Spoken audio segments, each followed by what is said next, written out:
Olá, meu nome é Felipe Coelho de Andrade Fava, eu sou aluno de mestrado do PPG-MNE, sou orientado pelo professor Roberto Carlos Moro Filho e hoje vou apresentar a respeito da simulação numérica da transferência de calor por convecção natural numa cavidade porosa.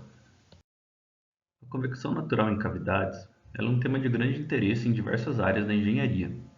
Alguns desses exemplos incluem o conforto térmico em edificações e armazéns, a dissipação da poluição em cavidades urbanas, a captura e o armazenamento de energia solar, o aquecimento de reatores nucleares e a otimização da eficiência de dispositivos em geral que operam com a transferência de calor.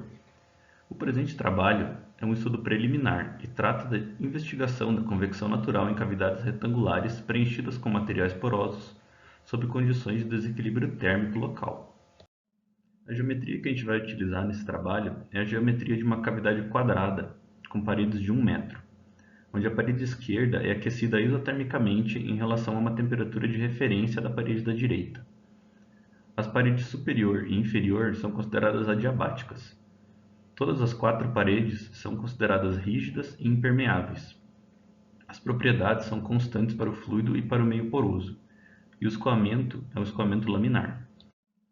Para o cálculo do número de Rayleigh, utilizamos a aceleração da gravidade, o coeficiente de expansão volumétrica térmica, a altura da cavidade, a diferença de temperaturas entre as paredes laterais, a viscosidade cinemática e a difusividade térmica do fluido.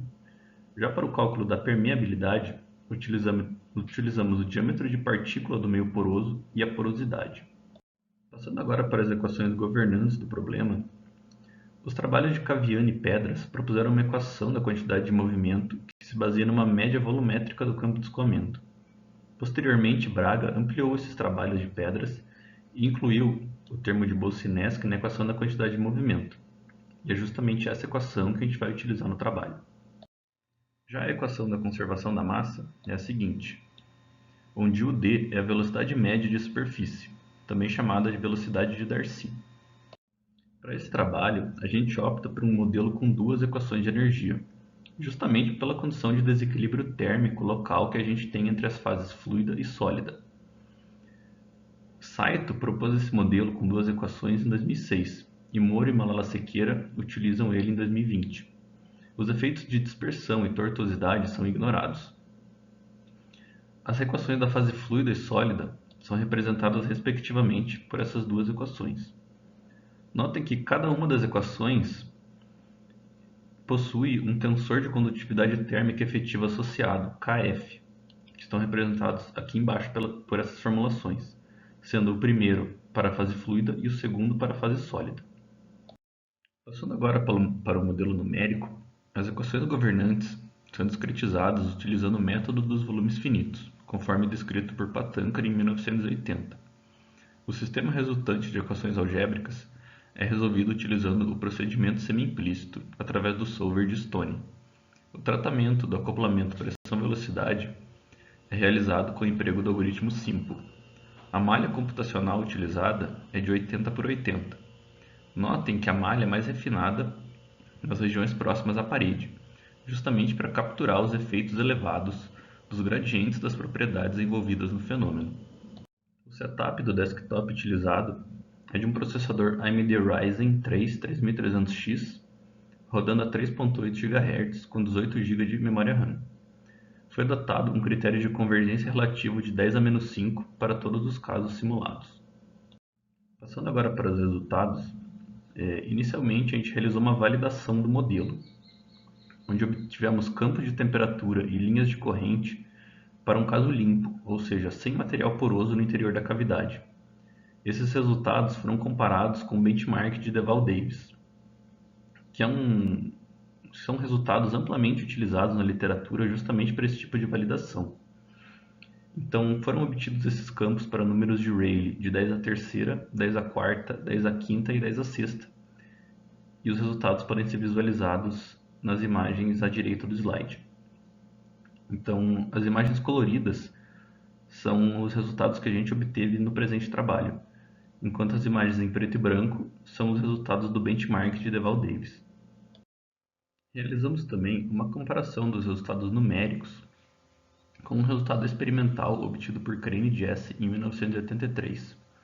Os autores traçaram uma linha média de temperatura em y é igual a h sobre 2, com o número de Rayleigh de 1,89 vezes 10 a quinta. A comparação dos resultados pode ser observada no gráfico. Na validação do modelo, realizamos uma comparação do número de Nusselt médio obtido na parede aquecida para os casos com número de Rayleigh 10 a terceira, 10 a quarta, 10 a quinta e 10 a sexta.